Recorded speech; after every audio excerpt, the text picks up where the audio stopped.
Welcome to episode 3 of the Sacred Gut Punch podcast with special guest Blaze Thompson. I'm Dr. Tomi White-Bryan. I'm a coach and consultant in human and organizational performance and the creator of Emotional Intelligence 3.0, a system for achieving extraordinary performance. Blaze is a dear friend of mine. He's my personal trainer, and he and I were laughing last week about, we were worried about the two of us being alone and having a conversation like this and what might come out and how irreverent was it going to be.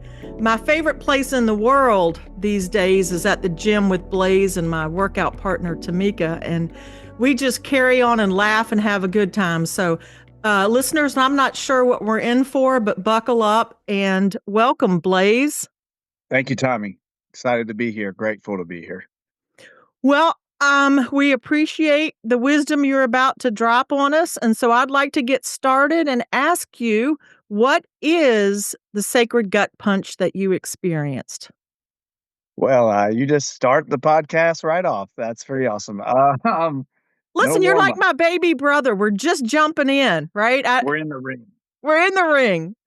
So when you first asked me to do this, and I listened to, as I told you, and I listened to it, immediately it got me a little emotional because I just feel like it's so well named and I relate to it so well in the work I've done, internally over the years, and that it's not been a sacred gut punch for me. It's been more like a sacred bout. There have been rounds and various exchanges of blows between me and the universe, I feel. So yeah, to point to one specific event, I would say it's been more of a bit of a bout with its ebb and flow, and currently in surrender, which is nice, but you never know when you got to get them gloves up.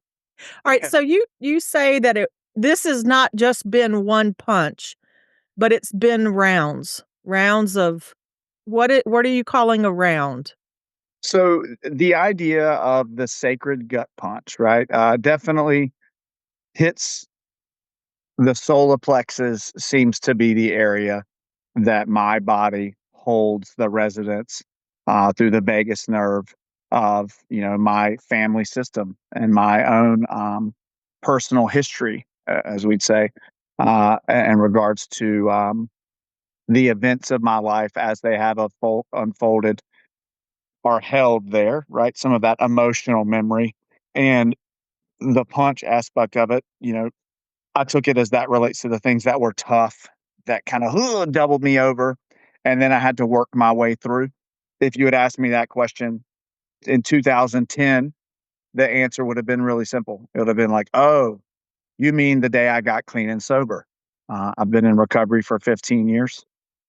If you asked me that question in 2017 or 18, I would have said, oh, it would have been the time that I had an affair, right?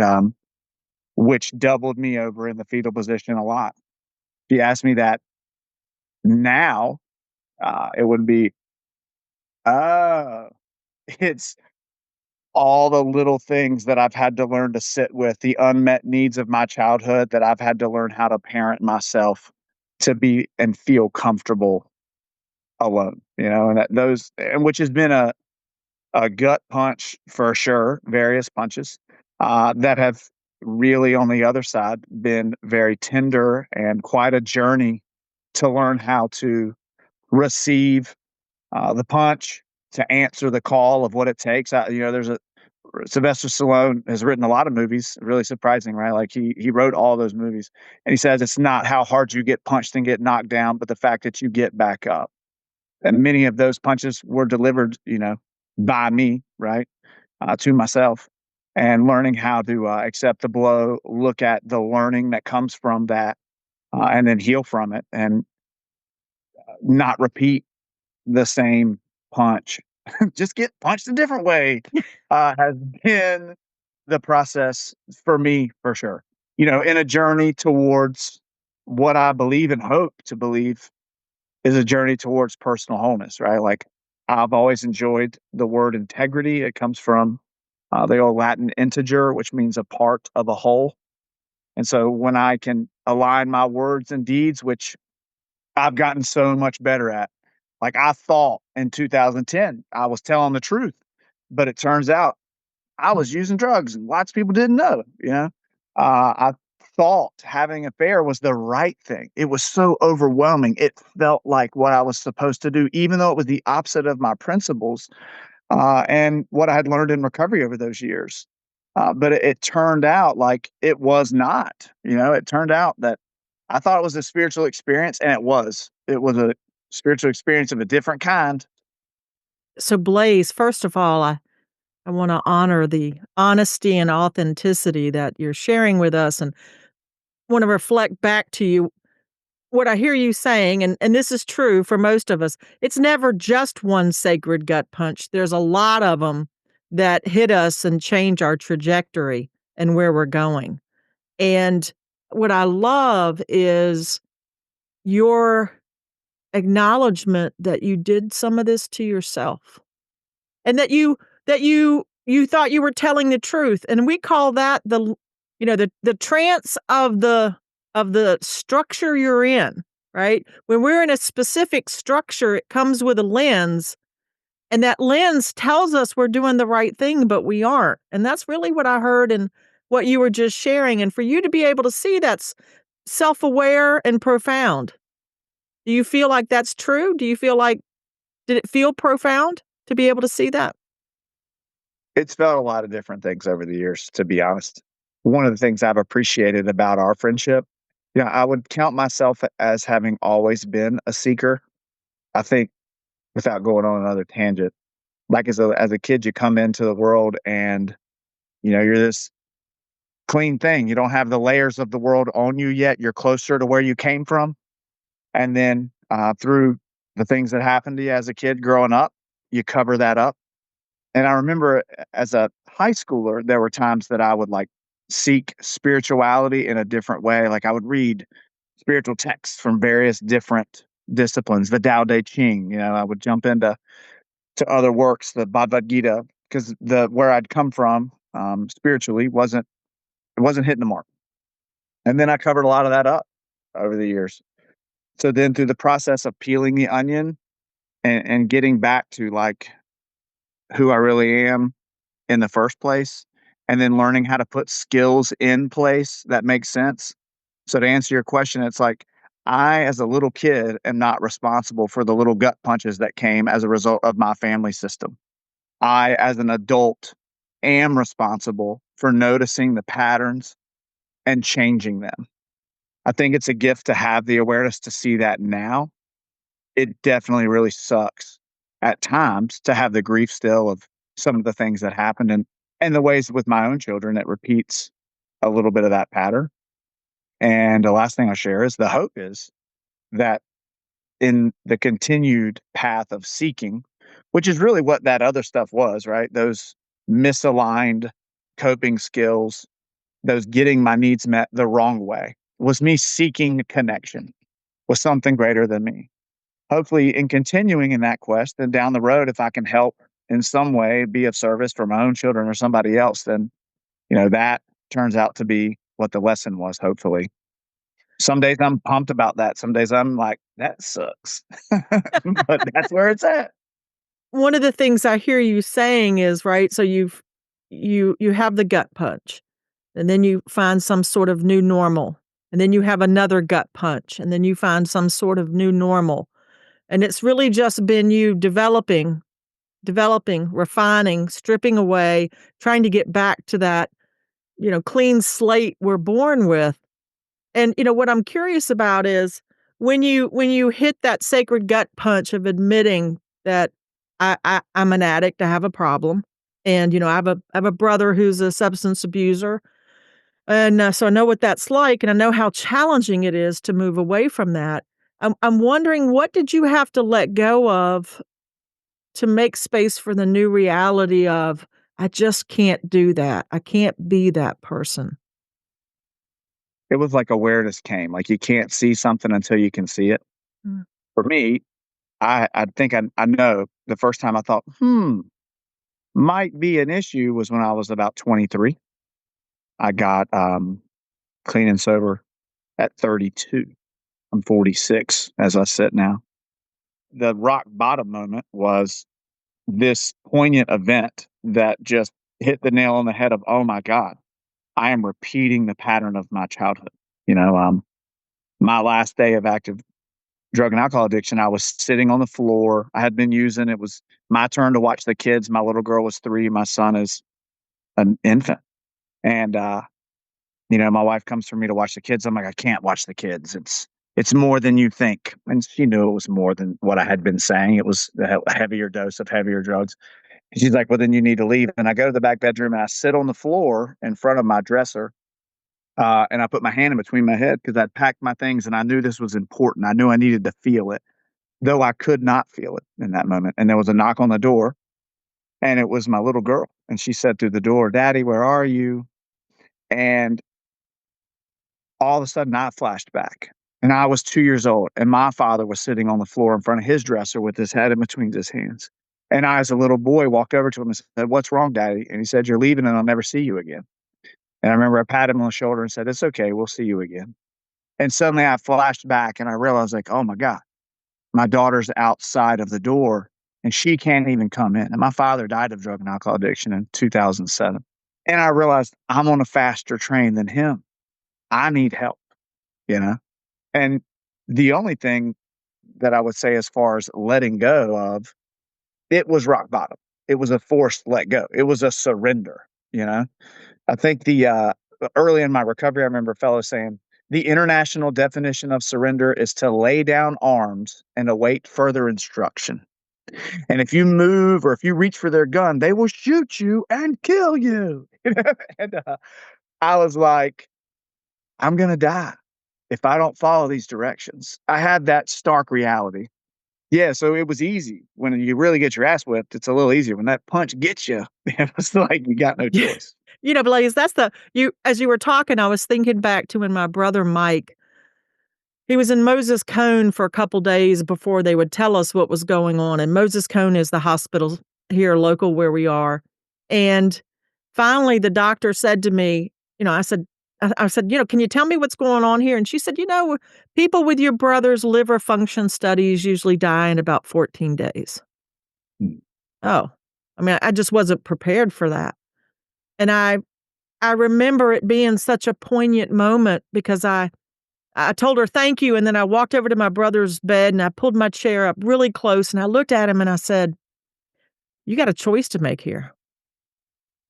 Either we're gonna unplug all this stuff and you're gonna go home and we'll drink ourselves, you to death, me into oblivion, and I'll give you a great send off as a funeral.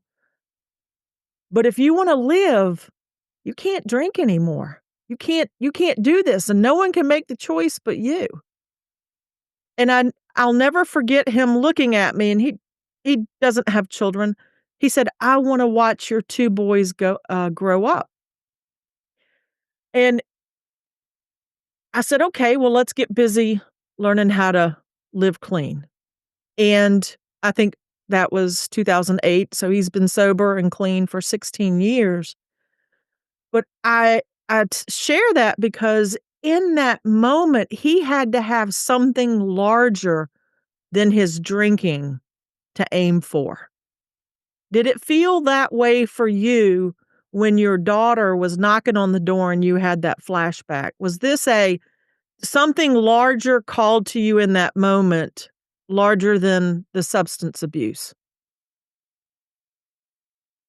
Yes and no, because I'd heard enough to know you can't just get clean for somebody else, right? You have to do it for yourself. So there was 100% of the realization of I'm going to die if I continue on this path. My father is dead. My daughter, in that brief little knock on the door, called that to the forefront, right? And of course, being present for them as a father going forward was a humongous part of the fruits of it and also a reason I would do it. But it was more like, I don't want to die. I want to be here. And I think that's what's so interesting about the next punch, that came down a few years later. Say more about that. So, yeah, in 2015, 16, I was a day to the summer of 2015, there was a day I was walking my dog, and I'm a workout guy. The, uh the truth is that, like, the weight room has always been a place of, consistency. I think at the heart of love is consistency, right? Love doesn't go away. And the weights don't care if I've had a good day or a bad day, they're just there. You know what I mean? And that I never realized it, but that was one of the first places I had a tangible feeling of actual love. And in the middle of that, like, I do love to take my shirt off. Okay, I want to stop right there. There are so many photos of you on Instagram and Facebook without that shirt. So I think the rest of the world, Blaze, knows it too that you like to be without your shirt. It's a gift and a curse. Like, I don't want to be Captain Shallow, but it also is something that I get honest I've done since I was little. And so anyway, I say that all to say that day I was because the way it is valuable to me, the solace and the love that is self love that's in taking care of yourself. And there's a balance to that physically. You don't just blow yourself out all the time either. Learning how to be still has become important and have up regulation and down regulation. Anyway, that day I'm walking the dog in the neighborhood, shirt off, big tough guy, and all of a sudden I have a memory of my father throwing down my mother and me as a 2-year-old in between them with my hands out and saying, "Daddy, stop, leave mommy alone." And I'd had that memory before. I could remember the color of the room. I could remember everything about it, but I'd never had the feeling.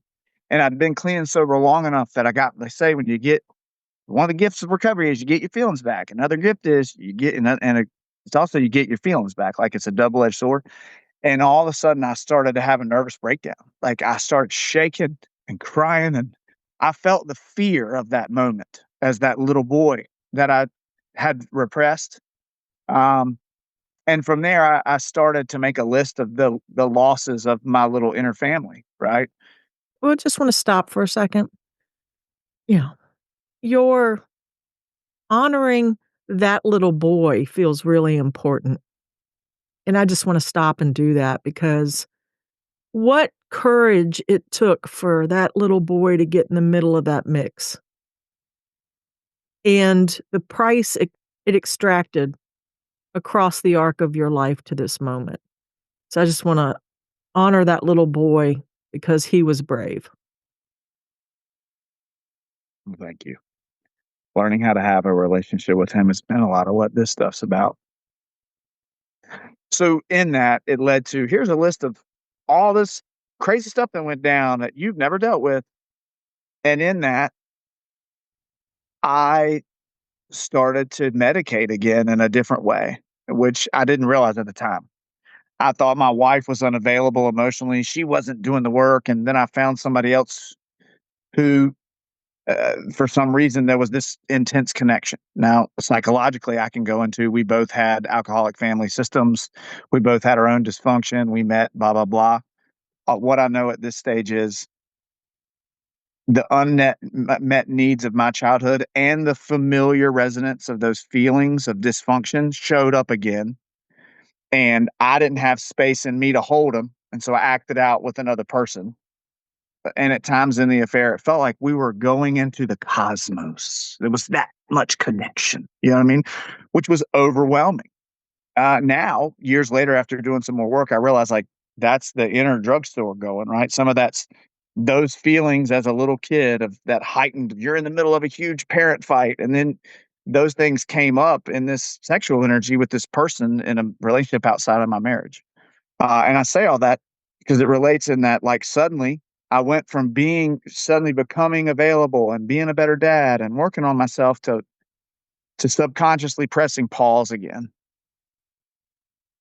And in the past week, I've had some real trouble with this. My daughter turned 16 yesterday, and I've had a lot of moments of regret in that there have been some. I definitely wasn't as available emotionally as I would have liked to have been in those years when we first got separated, me and their mother. And I was a zombie for a couple of years because I was so love sick, love addicted, whatever you'd say. And thankfully, through working recovery in another fellowship and doing more work on myself, I got more language and also worked through a book called The Presence Process with meditation. I learned how to go back and meet that little boy. I stepped away from that relationship because, quite frankly, just like the drugs, it kicked my ass hard enough that I was in the fetal position enough times that it was like, oh my God, I can't continue to live like this. And I finally was able to step away, right? And start to work on learning how to be alone, which is something I'll say that I've had to do this list when I finally started recovery in that area of my life. And I've done therapy and all these things forever. And this guy had me make a list, and it was like, explain your family history and system in regards to sex and love, right? What you saw and what you learned about it, and then how you acted it out yourself as well. And so I made this big list, and then I had to read it out to this guy. And he said, and after I read it all, he goes, okay, well, so you've basically been unavailable like your entire life. And I remember just being like, oh shit, 100% true. Like, I thought I was available. Like, I thought my ex-wife was the one who was unavailable. But it was like I had been emotionally unavailable for 40 years and didn't see it. I think there had been moments of coming to almost be, but then the fear of that abandonment of my childhood would pull me back. Yeah, so that was kind of the culmination of punch number 2, was getting it took a bunch of rounds to get to that. And then it was like, okay, now the work can really start for round 2. So, Blaze, again, I just appreciate your authenticity and the rawness with which you're showing up. And what's coming up for me is, you mentioned you had some regrets, and 99% of the planet has regrets. And I was telling a friend the other day, I said, listen, as parents, we do the best we can. Just because, I have bad behavior loops doesn't mean I don't love you. But what I'm wondering is, what's been the structure, one, to stand under the weight of your past behavior with grace and, work on repair with those that you love? Now, those are two really large questions. And, one, how do you carry the weight of the regret, the despair, the hurt you may have caused others, and then living with that, but then also, how do I begin to repair with other people and move forward? All right. First of all, I love you. Thank you for asking. And Blaze, remember now, my children call me a crybaby, so it's okay if we have a moment here. Yeah, no, you're good. You're good. It's interesting. Like I said, between daylight savings this year and my daughter's birthday, it's been a hell of a week. It's like the first time in my life I've ever been like whacked out over daylight savings time. But it's led to me just being kind of out of it. Oh, Blaze, that's called just getting old. Yeah. But no, I think maybe how things happen for a reason. I've been in ways I've felt disconnected the last few days. I Mhm. had some dread about doing this. I've always loved my relationship with you a lot. I feel like you came into my life because you're obviously a seeker and a deliverer and lightly nutty like myself. I feel like there's always been more depth to what I do than just lifting weights. And I've appreciated the ability that it's a place to be present. One rep at a time, the world disappears and you're right there. I appreciate that you say it's your favorite place because it's really paradise, right? and also, there's a lot of psychology that goes into taking care of yourself one moment at a time. So the answer to the framework would be, as I'm sitting here, it was like, oh, okay, click. The little boy, right? That strong little boy who knew to tell his father, it's going to be okay, daddy. Like, I framed that in the beginning years ago when I first got clean. He should have said that to me. I was the little kid leaving his dad. Then a few years later, I realized, oh, I was closer to where I came from. I was telling him it's going to be okay because I knew it would be if he could just, let go and get his crap together. So, little kid wise, knew God made us all. It's okay, dad. It's going to be okay. And that little boy has always been that seeker that I talked about in the beginning. He's always sought that connection with higher power. And for me, God is everything. God's the grass, my cat, this conversation, all aspects of consciousness. And so, like, taking off enough of those layers to just be present with that and let it be what it is. But the framework is that little boy's courage and knowing with a better skill set. The 12 steps definitely helped me with that. The presence process, which was about going back in 7-year increments and learning how to sit with the first time you felt that feeling and not try to change it, just compassionately be with it, was a huge part of that process, the inner child work. And now it's a mix of things.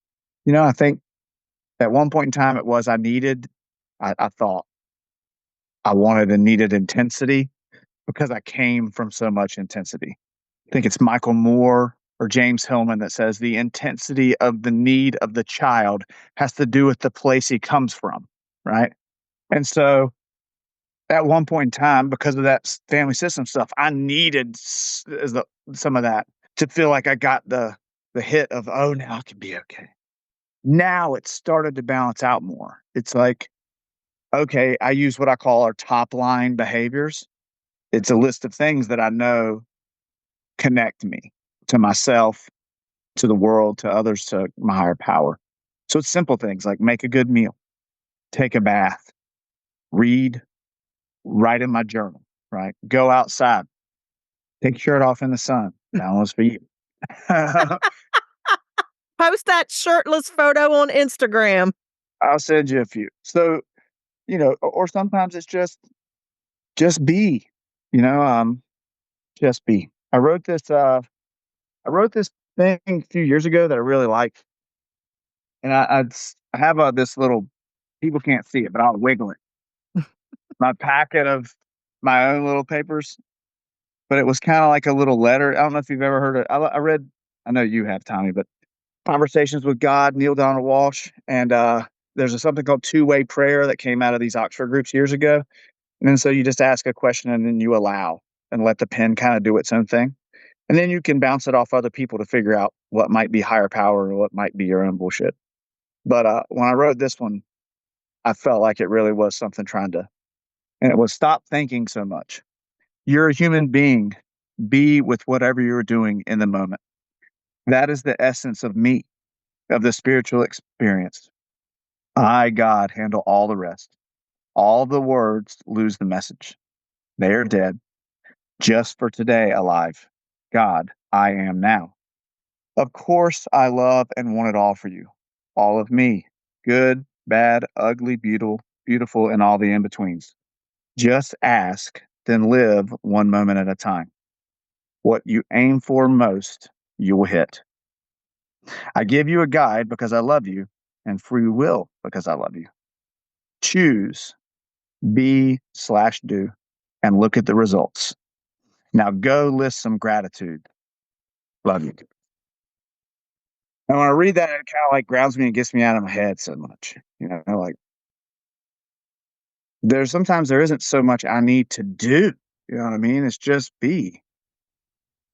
Is that something that you've hung on to in the last couple of years that you come back to help you stay in this new structure you've built for yourself? Yeah, I mean, between that, the other list of kind of top lines, and then knowing that for me, my favorite thing is to seek. It really is my favorite thing. Just that it's not necessarily a straight line. It's going to have ebb and flow. And that is something I will always do. And I will always want to do just to be me. I'm really disappointed that you didn't say your favorite thing was being at the gym with me, but I think I'll get over that. Well, that's what I love about you though, Tommy, is you're a seeker. You often draw me forward. There are Aw. times when you say things and think she's has no idea what she's talking about. Uh, and then 10 minutes or an hour or two later, I'm like, okay, she was right, 100%. And there are definitely other times I think that I like you allow me and my stuff to bounce off of you as well. And we have some really neat common ground because we have a lot in common and have found some neat solution together. You know, there's certain people that come to the gym that it's just as much of a benefit to me them being there as them being there, if not more selfishly. Yeah, I love the relationship we have. You're a well-read, well-damaged human being like me. And so we have a lot in common, right? Well, you know what I'm wondering is there something that you learned along the way that, because I know that you're big on helping others in recovery, and I love that part of you who is determined. You know, someone helped you along the way, and you wanna make sure you help others along the way. Is there something that you consistently say to folks who are in recovery that meant a lot to you, that you think is very helpful to someone on that path of becoming sober or whatever it looks like for them in terms of recovery? Yes, no, that's an interesting question at this stage. My grandfather got clean or sober in AA in 77. We never talked about recovery. He passed in 96. It was never discussed. My grandmother died in her 90s here a couple of years ago. And what I realized was that she actually was the first one in her family to do any recovery work. She went to Al Anon in like 73. And by 77, she'd gotten enough boundaries and strength to tell him, you either get it together or we're gone. And so then he went to treatment. So really her energy was the grounding force, right? For years I wanted to be able to, and then she got dementia, so we couldn't really talk recovery. Remember early recovery, I realized like, man, I wish I could have said these things. And then I would look up on the walls in these meetings and they'd have these slogans and these things that had always been there, you know? One of them was first things first. Let God be God. So there's not one thing that I say necessarily. I think it's been interesting for me to have gone from, it feels like the movie Fight Club sometimes. And I still have some trouble accepting when people say, "You've good job for being sober." It's like Chris Rock did this thing years ago where he's like, "Why are you gonna congratulate somebody for doing something they supposed to do? You ain't supposed to smoke crack, motherfucker." You know what I mean? Like, and and the deal is, I'm kind of like, yeah, this is what I'm supposed to do, but I feel like that's so selling yourself short. You Mm, got to get the drugs and alcohol out of the way to be able to get to what's really going on. I had to get sex and love addiction, the codependence out of the way to get to what really was going on with alcoholic family system and ACA, which is where, and now I kind of float to wherever the medicine needs to take me. And I mean, I've done other awesome stuff, breath work, men's groups. I used to want my higher power to be me with a bunch of people in druid robes out in the woods, you know? And now I find that with men, people who say things to me like, in early recovery, so before when it's drugs and alcohol, first things first, surrender to win. Those are the slogans that root you. Look for the similarities, not the differences. I wish I could have paid attention to those similarities more and more. You don't show up here on a winning streak, you know? mm, From there, I had to learn the grief is the medicine, right? That was a saying that meant a ton to me in early SLAA recovery. In ACA, they say you got to let go and let God be God, right? Because in AA, it's just let go and let God. And then, like, within a minute, you're like, yeah, but I'm going to do it. And so I was like, they added the extra be God, let go, let God be God. Like, I need that extra one. You know what I'm saying? yeah, those are all amazing. Is there anything you wanna say before we wrap up? Anything you, wanna offer the listeners about your journey? It's a powerful one. You've had a lot of starts and stops, and I always think it's inspiring when we can see someone who just kept taking the punch and getting back up. Here's what I would like to offer. I would invite every listener to leave their phone at home and to take themselves camping for a weekend. Even if you're not an expert camper, just go to like a local campground, get a tent or sleep in your car or whatever when the weather's appropriate. But leave your phone at home and, get a good map. So you have to get that mapping part of your brain going. You're going ahead and start hit some dopamine. take a notebook and be alone. Be alone for a weekend. And whatever comes up over the course of that weekend, realize through writing, and I would hope you would get the realization just by being there and being alone, how very enough you are, Mm. how very important you are to yourself. It's an act of choosing yourself to learn how to be alone that truly allows you to choose anything else. You don't come in from a position of need, you come in from a position of want and of choice. I could not do that until I learned how to choose myself. That would be what I'd offer is really make some quality time with you, what is so hard to do nowadays with all of the technology and how we're inundated with getting hit by things. Like learn how to sit still. All the background noise distracts us. Right. Yeah. Wow, Blaze, such beautiful words, such inspiration. I love you dearly. I do enjoy working out with you. I do think you're inspiring. You mean a lot to me. I'm so grateful you shared your story with our listeners. And you just shared it all in such a beautiful way so that they get to participate in the experience as well. Thank you for opening your heart and your wisdom to us.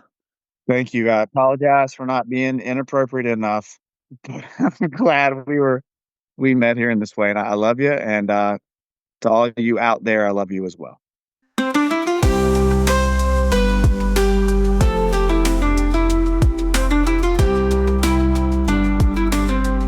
Thank you for joining me for this episode of The Sacred Gut Punch. I'd like to thank our sponsors who make this podcast possible, the EI 3.0 companies of Bryan Insights and the Center for Emotional Well-Being, and of course, always to my husband, attorney Jim Bryan. Thank you for your endless support and love. I love you to the moon and back, Jimmy. Blaze referenced several organizations that supported him through his many sacred gut punches and brought him to this beautiful place he is now. We don't necessarily endorse or support any organization, but the ones he referenced are AA, which is Alcoholics Anonymous, NA, which is Narcotics Anonymous, ACA, which is Adult Children of Alcoholics, and SLAA, which is Sex and Love Addicts Anonymous. If anything he said about those speaks to you, investigate those. And if you're experiencing a sacred gut punch, the most important thing to recognize is you're not alone, even though you may feel that way. Help is out there. If you or someone you know is in crisis and considering suicide or self-harm, you can seek support by calling or texting the 988 Suicide and Crisis Lifeline, and that's as simple as 988 on your phone. If you're not in the United States, you can find help in your country with Befrienders Worldwide. Remember, your well-being is important to us.